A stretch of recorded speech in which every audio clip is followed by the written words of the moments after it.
Assalamualaikum. Untuk video kali ini saya nak bagi tahu cara nak setting kita punya password staff.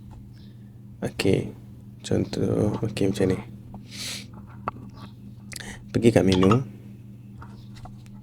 tekan OK, masuk dekat register, masuk lagi sekali register. Kita cari nama dia yang kita nak setting tu. Contoh yang ni. Tekan OK. Dekat nombor 5 ni ada password tu. Tekan OK dan kita boleh letak password kat sini.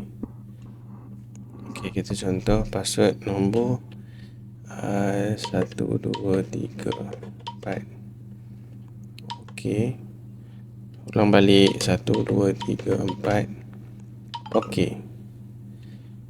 Dah siap ada password. Kita kena ingat kat sini dia punya ID dia nombor 2, password dia 1 2 3 4. Contoh nak gunakan password tu, jari dia tak boleh kan? Jari dia tak boleh touch ni. Jari dia tak boleh. Press again kan? Tak boleh touch. Tak boleh, mungkin jari dia ada problem ke, kena kuali panas ke apa kan, tak boleh baca dia punya thumbprint. So kita boleh pakai password. Tekan nombor 2. ID dia nombor 2 kan. Tekan OK.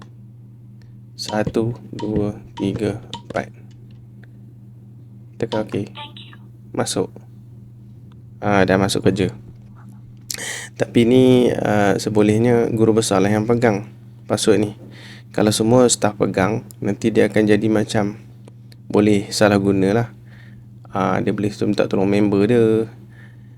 Tolong jap punch kat aku. Contoh kan. Tolong jap punch password aku gini. Seeloknya biar guru besar je lah yang pegang. Terima kasih. Assalamualaikum.